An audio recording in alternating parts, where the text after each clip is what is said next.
Hello everyone, welcome to Oliveboard. My name is Dinkar Purwar and I am going to take the lecture series on government scheme for RBI Grade B 2020 exam. So today we are going to start with the lecture 12 of government scheme series. We have already finished with the 11 lectures earlier that are all related to the Ministry of Education.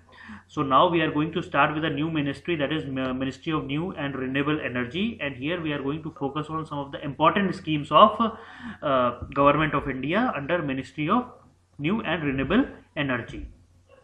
So the first scheme which we are going to study today is Suryamitra Skill Development Program. As the name suggests, Suryamitra means here we are that is related with the something related to solar energy. So here we wanted to develop the solar energy program. So this scheme has been started in the year 2015. Always remember the year in which the scheme has been launched.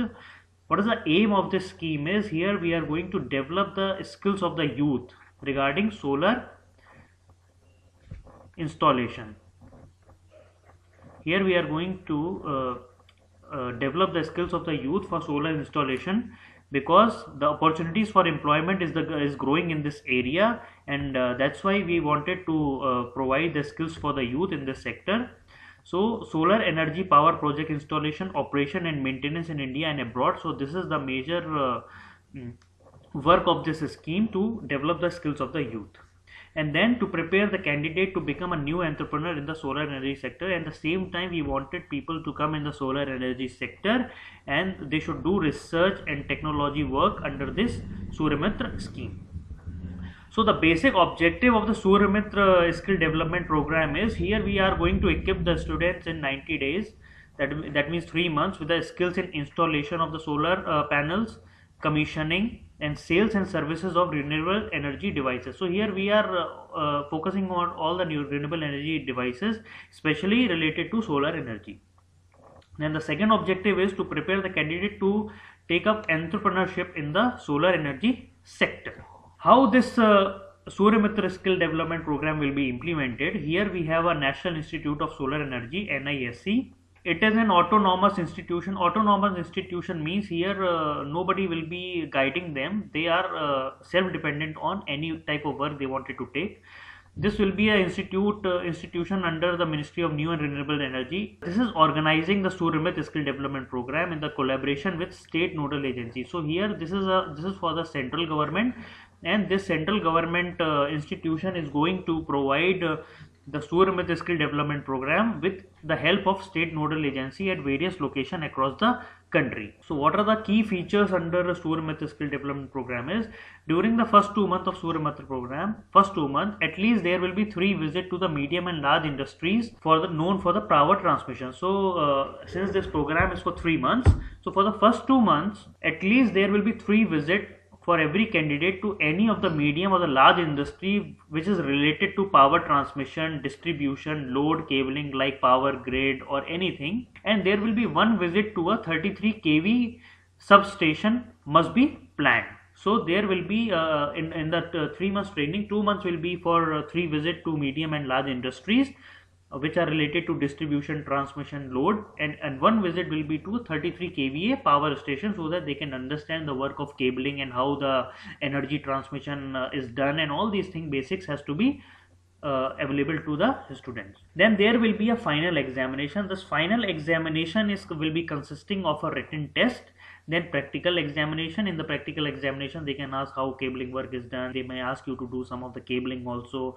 Then written test will be there. It will be conducted at the end of the 3 months by the Skill Council for Green Jobs or NCVT. So there will be a test after 3 months by the Skill Council for Green Jobs, so that they will get a card related to the green jobs, and they will be available for any type of green job related to solar energy and renewable energy.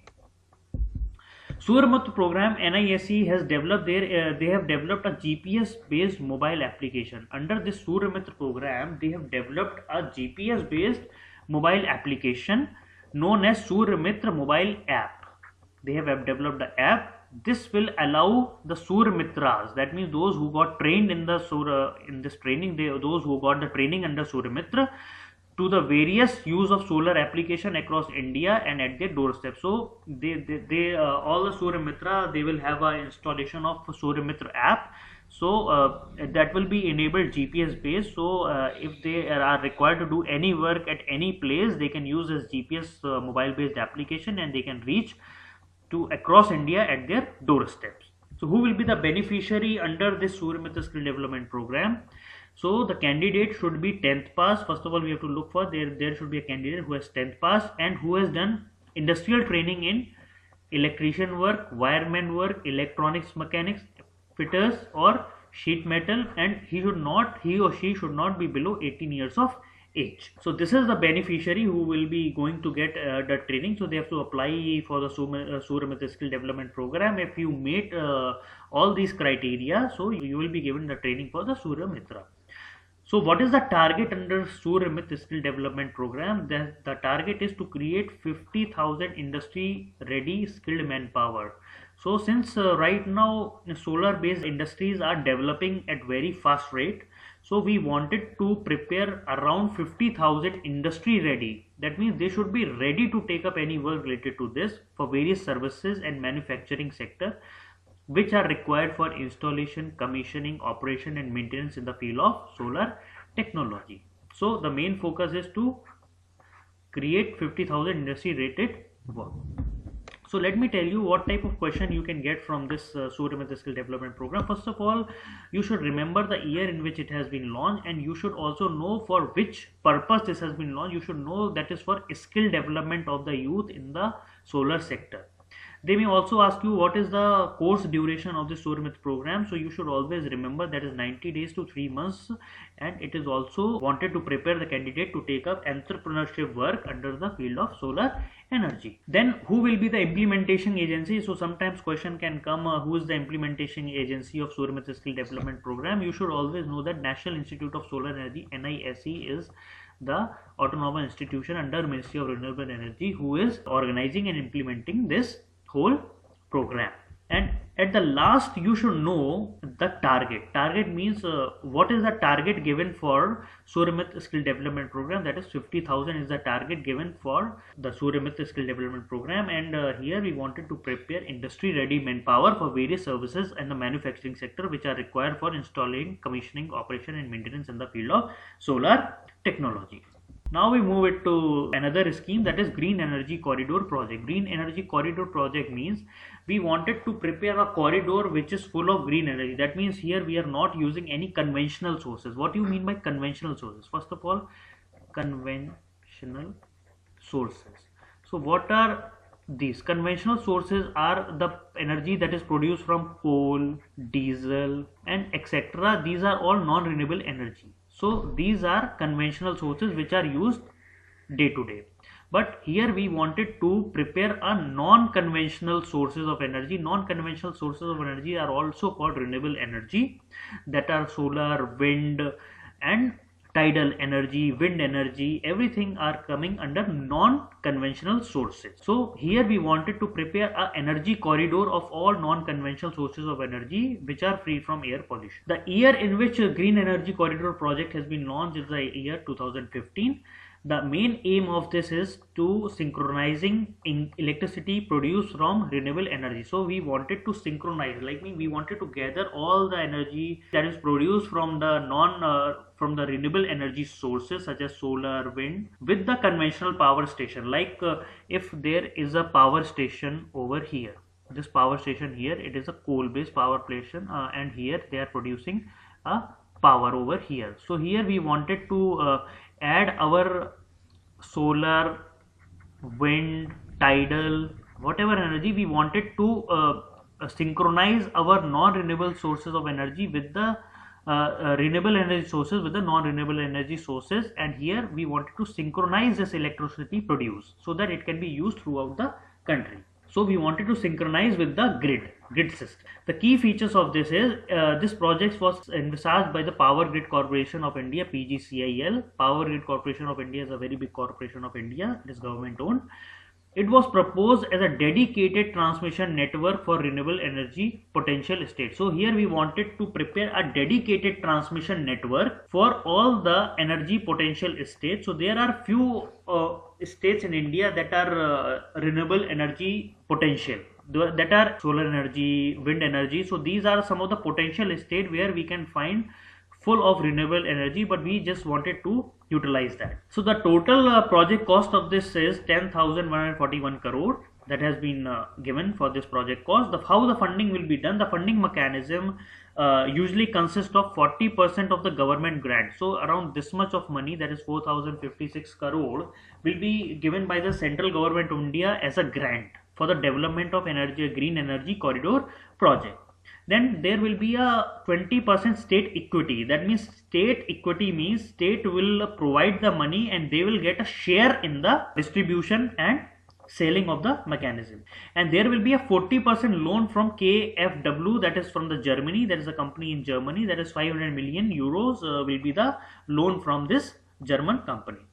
The central grant is dispersed in 2 installments. So this 40% which central government is going to give, it will be given in 2 installments. That is 70% will be advance on the award of contract, and the balance 30% will be after successful commissioning and the 3 months of performance testing. That means first of all, when the project has been awarded, 70% grant will be given by the central government at the time of award of the contract, and the rest 30% will be given after successful completion of the project and also 3 months of performance testing. That means after 3 months of running of the project, that 30% will be given by the central government. So how it will be the implementing, it is being implemented by the 8 renewable energy rich state. So Tamil Nadu, Rajasthan, Karnataka, Andhra Pradesh, Maharashtra, Gujarat, Himachal Pradesh and Madhya Pradesh.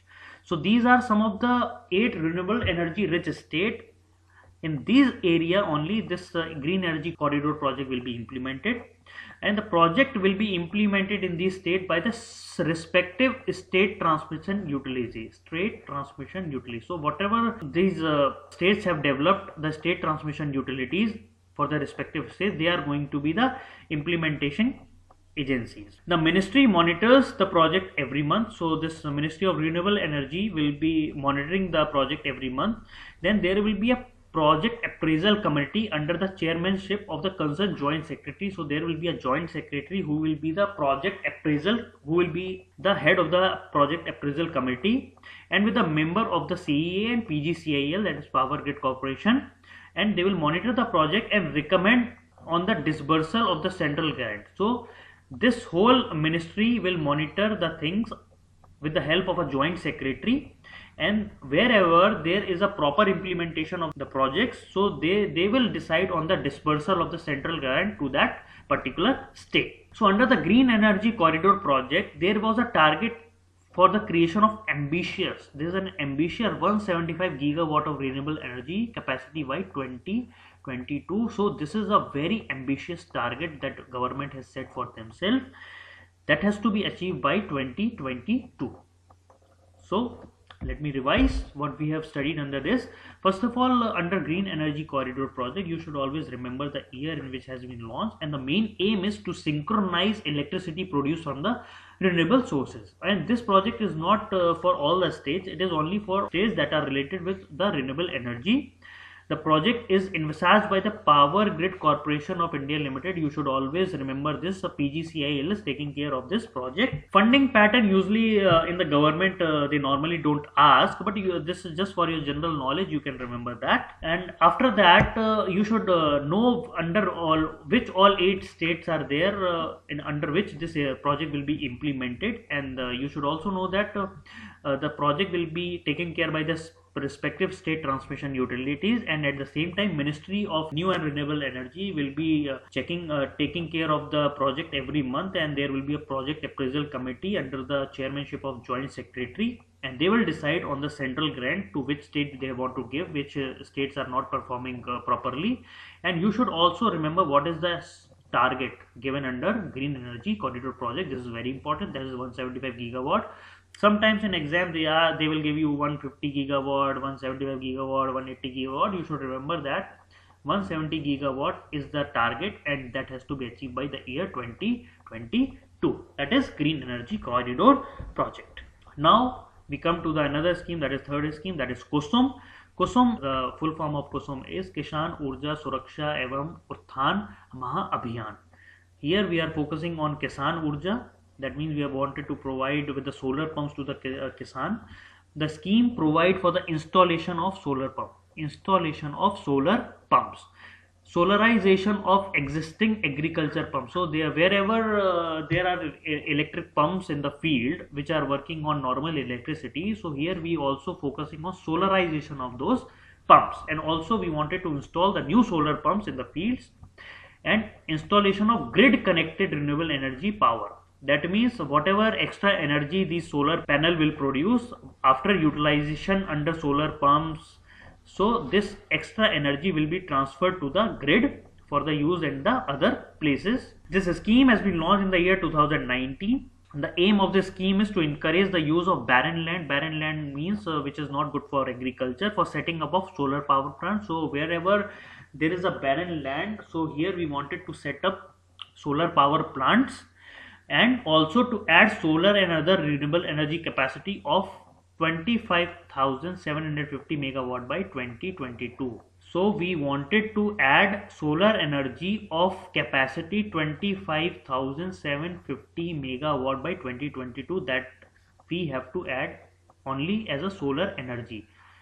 Then implementation. The scheme is being implemented through the state government agencies. So here the state government plays a major role.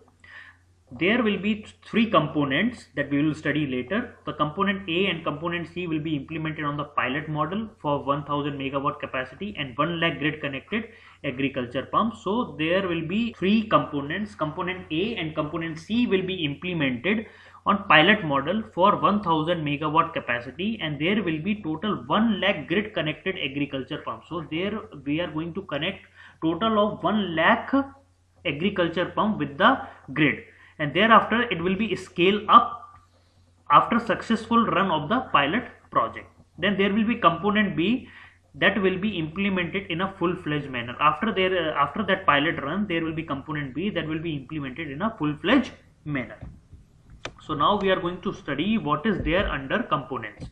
The proposed scheme consists of three components. First is component A. Component A is 10,000 megawatt of decentralized ground mounted grid connected renewable power plant and incentive discoms to buy the electricity produced.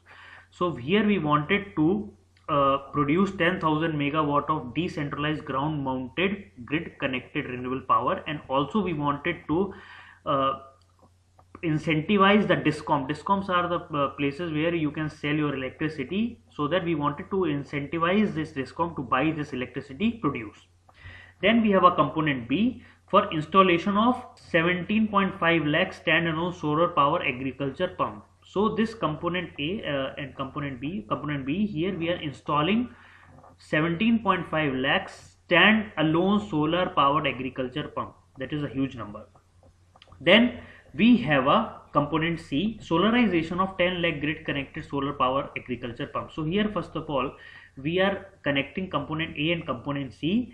That will be run on a pilot model. First of all we will see whether this is running properly or not, and after that we are going to do component B. That means we wanted to do all these things in a full-fledged manner, but before that we wanted to run this under pilot model. So how the funding pattern of this Kusum scheme is done. The 60% subsidy on the solar pump provided to the farmer will be shared between central and the state government. So whatever the money that it will be required, there will be 60% subsidy that will be provided by the central government and the state government. So there will be a sharing between the central government and the state government, while 30% would be provided through bank loan. The balance cost has to be borne by the farmer. That means if 1 lakh rupees is the cost of this work, then 60,000 money has to be shared by the central and the state government. Then there will be 30,000 money that has to be given as a bank loan, and rest 10,000 has to be provided by farmer itself. So here the farmer is going to borne the 1/10 cost of the project, but he has to also pay for the bank loan. But this bank loan will be provided at a very low interest rate. Rest 60% will be provided as a subsidy to the farmer. So this 60% government the farmer don't have to pay.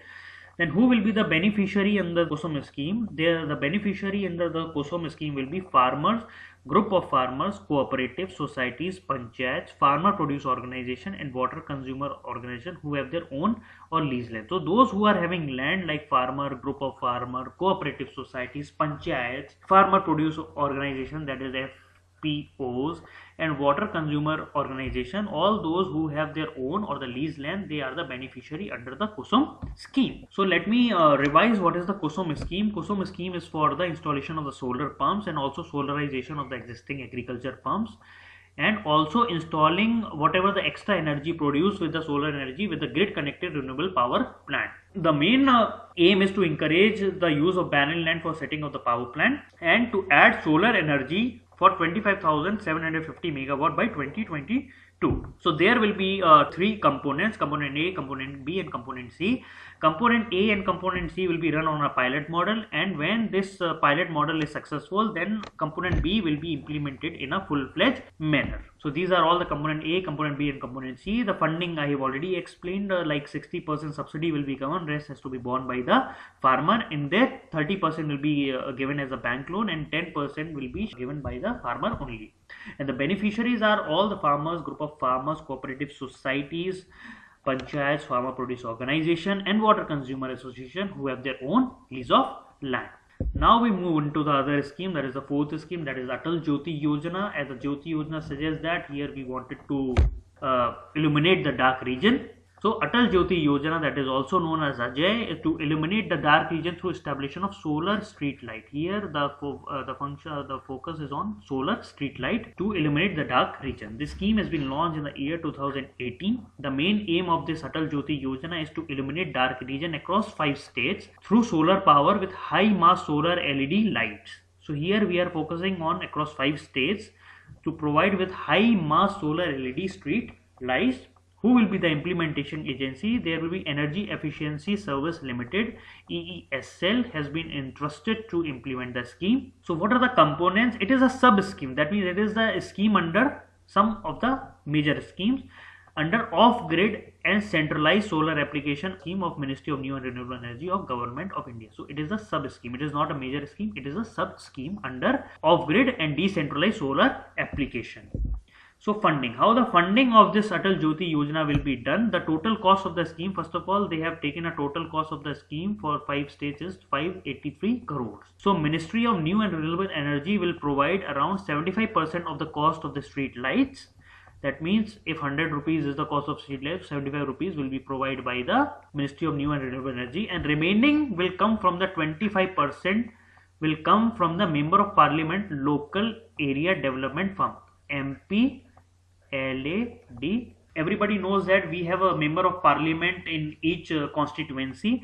So each member of parliament right now is given 5 crore per year for the use in their own constituency. So 75% cost will be borne by Ministry of New and Renewable Energy and 25% cost will be bear by the Member of Parliament Local Area Development Fund. So this extra 25% will be taken from the MP LAD's funds. State covered. Who will be the state covered? The rural, semi-urban and urban area that faces less than 50% grid connectivity.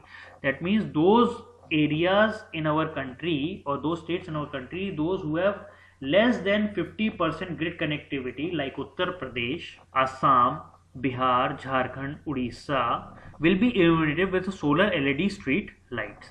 These solar lights will be installed on major roads. First of all, they have to be installed on major roads, markets and public convenience in the remote area to sustainably enhance the citizen quality of life. If you can go right now and go and see any of the highway or any of the overpass, so you can find all these lights, very high beam light will be there. These are all solar LED lights that has been come under Atal Jyoti Yojana. So this is all about Atal Jyoti Yojana.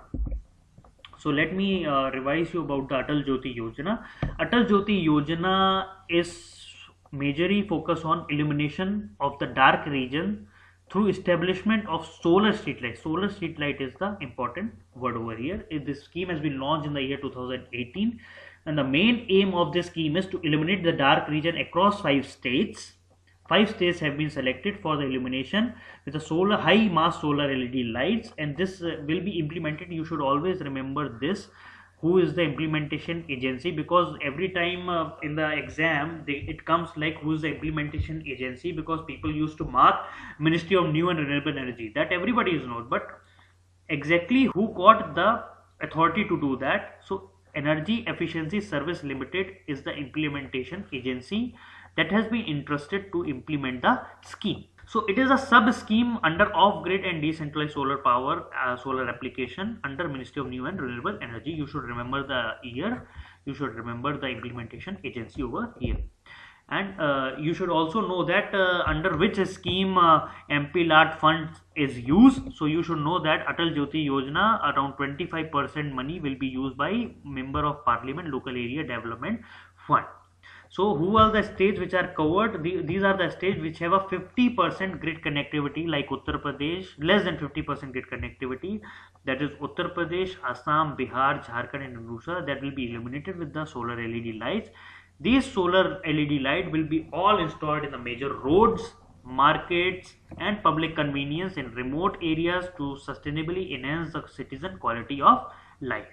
This is all about Atal Jyoti Yojana. Now we have moved into the last scheme, that is Jawaharlal Nehru National Solar Mission. So it is all again related with the solar mission, but here we are focusing on the major part of our solar mission, what we wanted to do in our country and also for the world for preventing any kind of climate change.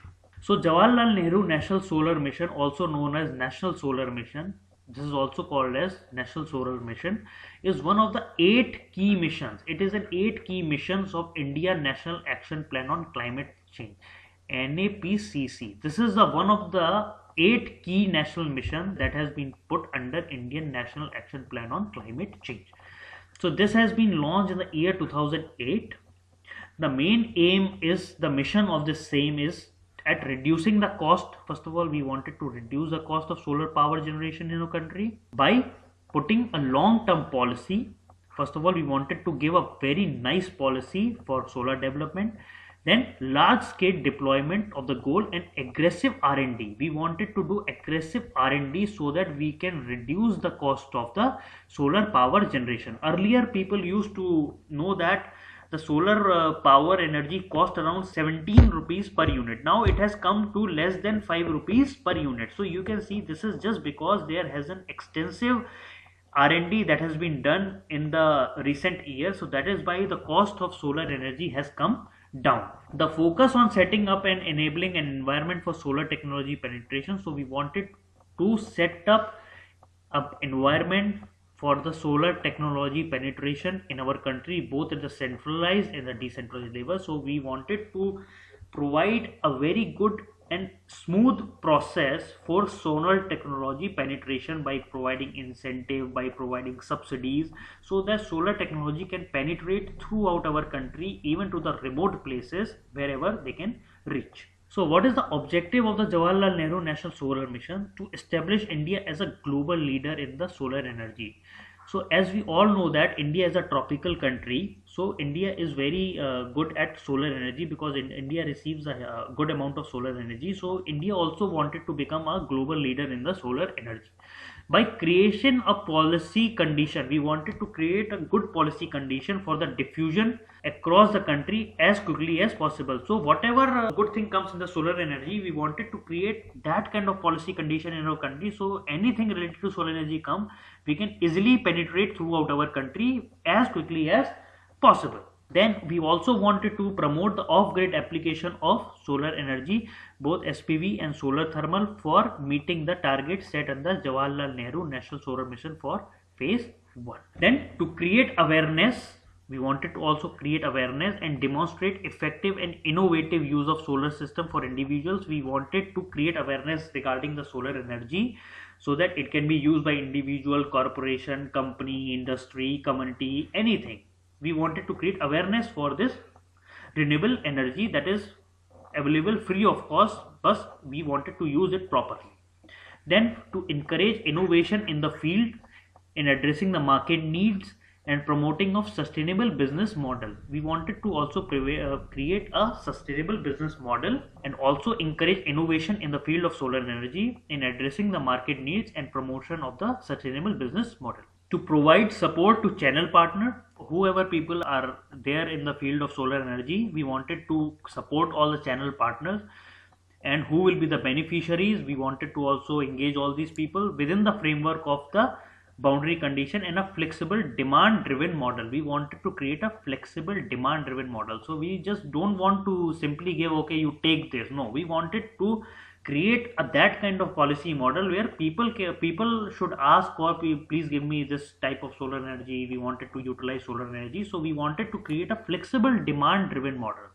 It has to be there as a demand driven. People should ask for this. Then we wanted to create a paradigm shift needed for commoditization of the off-grid decentralized solar application, and to support consultancy services, seminars, symposia, capacity building, awareness campaigns. So we also wanted to create a consultancy service regarding the solar energy. At the same time, we want to create a seminars, capacity building, awareness campaigns has to be launched, human resource development has to be done. We have already done Suryamitra model, that is a human resource development model only. Then also to encourage replacement of kerosene and diesel wherever possible. What is the implementing model for this Jawaharlal Nehru National Solar Mission? Is a bundling model. Then it has to be generation based incentive. So how much you are going to generate, the same good incentive you will get. Then viability gap funding. Then there will be a viability gap funding will be also there. Generation based model incentive means the more you make, the more incentive you will get from the government, like subsidy or grants like that. And viability gap funding means if you have 10 crore rupees is the project model and you got only 7 crore. So the rest 3 crore will be provided under the viability gap funding schemes. That means if you are really needing the money, so the rest has to be provided by the government. That is called viability gap funding. So whatever gap is there in your target and whatever you got, you will be get a funding based on viability gap funding. The total cost of upgradation to 100 gigawatt of solar power capacity would be, so there will be the cost of total 100 making upgradation of 100 gigawatt solar power capacity would be $94 billion. So central government is also planning to leverage bilateral and international donors. So here we wanted to engage our bilateral and international donors, including Green Climate Fund under United Nations framework for Convention on Climate Change. So we also want some of the funding from Green Climate Fund, from UNFCCC, and also from international donor, and also to leverage bilateral trade. So what is the mission strategy? The mission strategy under this is, the mission will be adopted a 3-phase approach. There will be a 3-phase approach. The phase 1 will be up to 2012 to 2013. The phase 2 will be implemented in the year 2013 to 2017, and the phase 3 will be from 2017 to 2022. That is 5-year model. So this mission strategy has a 3-phase model we have done. So what is the target under Jawaharlal Nehru National Solar Mission? First of all is to create an enabling policy framework. We wanted to create a policy framework and laws for deployment of 20,000 megawatt of solar power by 2022. That means we wanted to create so good policy so that we can easily deploy 20,000 megawatt of solar power by 2022. This capacity can be more than doubled, reaching 10,000 megawatt installed power by 2070 or more based on the enhance and enable international finance. So this capacity can be more than doubled. So we can increase this capacity by double if we get the proper funding from the international finances, and also we can get technology transfer from the foreign countries. Then to create favorable conditions for solar manufacturing, we also wanted to create favorable condition for solar manufacturing capacity. like we wanted to create a manufacturing unit in our own country. For that we wanted to provide a good policy framework, favorable conditions, so that people can easily set up solar energy manufacturing unit, particularly like solar thermals for indigenous production and market leadership. Then to promote a program for off-grid application reaching 1000 megawatt by 2070 and 2000 megawatt by 2022. Then to achieve 15 million square meters solar thermal collector area and 20 million by 2022. So whatever the solar energy we are going to collect, first of all our target is for 15 million square meter by 2017, and that has to be increased to 20 million by 2022. And the last is to deploy 20 million solar lighting system for rural area by 2022. That is all the target that has to be achieved under Jawaharlal Nehru National Solar Mission. So now we are going to revise all the schemes again, whatever are these. So first of all, we have studied about the Suryamitra Skill Development Program. The Suryamitra Skill Development Program has been launched in the year 2015. Here we wanted to provide skills to the youth so that they can become potential candidate and entrepreneur in the solar energy sector, and it is a 90 days program, and the youth will be given the training on installation, commissioning and the sales and services. And here we also wanted to create an entrepreneurship model for the youths of our country. National Institute of Solar Energy is an implementation agency. You should remember this properly, and the key feature is there will be various visits to like total minimum 3 visits has to be done to the large industry and the known power transmission distribution load, and 1 visit has to be done for the 33 kVA substation. And there will be exam that will be conducted so that we have a job ready candidate for this field. So the candidate should be 10th pass and have done ITI training in electrician, wireman, electronics, mechanics, and there is a GPS based mobile application where they can provide their service to the doorstep services to any of the places in our country, and the target is to create 50,000 industry ready skilled men power. Then we have a green energy corridor project. This green energy corridor project is to synchronize electricity produced, and this has been implemented by Power Grid Corporation of India Limited, and the funding has been given for 10,141 crore, and it is maximum funding will be provided, like 40% of the funding will be provided by the central government, then 20% as a state equity, and 40% loan will be given by KFG Germany. So here it will be implemented in the 8th renewable energy rich state, that is Tamil Nadu, Rajasthan, Karnataka, Andhra Pradesh, Maharashtra, Gujarat, Himachal Pradesh and Madhya Pradesh, and that will be implemented by the respective state transmission utilities. And there will be a project appraisal committee that will be set up by the central government, and there will be a chairmanship of joint secretary who will look for the dispersal of the grant based on the potential that has been reached by the state, and the target is 175 gigawatt of renewable energy capacity by 2022. Then we have a Kusum project. The Kusum project has been launched for the installation of solar pumps and solarization of existing pumps, and here we wanted to add the solar and other renewable energy capacity by 25,750 megawatt by 2022. There are total 3 components: component A, component B and component C. Component A and component C will be done on a pilot based model, and once that pilot based model has been successful, then there will be a component B model that will be a full-fledged manner. So their funding will be done by 60% subsidy will be given by the central government, 30% will be provided as a bank loan, and 10% has to be borne by the farmer. And who are the beneficiary? Beneficiary are all the farmer, group of farmer, cooperative society, panchayat, farmer produce organization, water consumer association, and those who have their own land or have a leased land. And you should also remember the full form of Kusum, that is Kisan Urja Suraksha Evam Utthan Maha Abhiyan. Then we have Atal Jyoti Yojana. Here we wanted to eliminate the dark region through establishment of solar street light that has started in the year 2018. Here we are focusing on the 5 states where we will provide with high powered mass solar LED lights.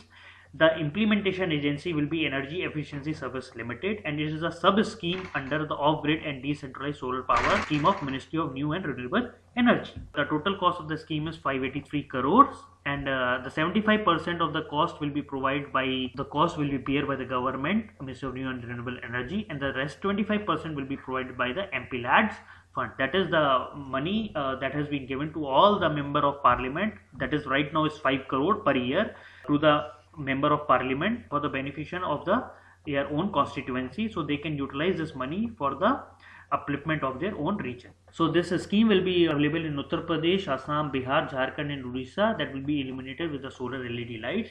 These solar lights will be installed on major roads, markets and public convenience in the remote areas to sustainably enhance the citizen quality of life. So the major focus of to eliminate the dark region and enhance the citizen quality of life. Then we have a last scheme that we have studied today is Jawaharlal Nehru National Solar Mission. You should know that this has been launched under the as a 8 key mission under the Indian National Action Plan on Climate Change that has been launched in the year 2008, and here we wanted to bring down the cost of solar power generation by aggressive deployment and aggressive R&D, so that we can reduce the cost of the solar power generation and also provide solar and also providing an enabling environment for solar technology penetration, and also to establish India as a global leader in solar energy by creation the policy condition for its diffusion across the quickly as possible. So this scheme will be launched in the phased manner. There will be 3 phases that we will do afterward. So the main aim of the scheme is to create awareness, to encourage innovation, and also to develop a flexible demand driven model, then to support a consultancy services, seminar, capacity building, awareness campaigns, and encourage replacement of kerosene and diesel wherever possible. So this scheme will be implemented in a bundling scheme, the generation based initiative. You should know what is a generation based initiative. That means the more you make, the more incentive you will get. Then viability gap funding, I have explained over here. Whatever the money that is left in the scheme, that will be provided by the ministry. Then there will be the total cost of upgradation under this scheme is 100. If you wanted to upgrade to 100 gigawatt of solar power plant, so it will require around $94 billion. So government of India is planning to leverage our bilateral and international donors, and also we are asking the Green Climate Fund under UNFCCC to provide the grant under this scheme. So the scheme will be adopted in 3 phases, that is phase 1, phase 2, phase 3. So right now phase 3 is going on under this scheme. The target is to create a enabling policy framework for the deployment of total 20,000 megawatt of solar power by 2022. Then providing an off-grid application reaching 1,000 megawatt by 2017 and 2,000 megawatt by 2022, and also to achieve the 15 million square meters coil thermal collector. Thermal collector means whatever thermal energy, solar energy we are collecting from the sun, from 15 million square meter to 20 million by 2022, and also to deploy 20 million solar lighting system for rural area by 2022. So these are all the schemes that we have studied regarding the Ministry of New and Renewable Energy. So as you all know that Oliveboard is a leader organization in all the government exam preparation related to banking, and RBI is the specialty of our Oliveboard. You should always look for Oliveboard YouTube channel for all the latest updates regarding the latest videos. Every day we are uploading many videos regarding your how to solve the question related to any of the aptitude, logical reasoning. Every day we are sharing all the related current affairs wherever possible, so you will not miss any of the current affairs if you follow our YouTube channel on Oliveboard. Always like, subscribe and follow our YouTube channel, and happy learning. Thank you everyone for listening so patiently to the lecture. I hope you have learned something from here. Always stay tuned, and thank you.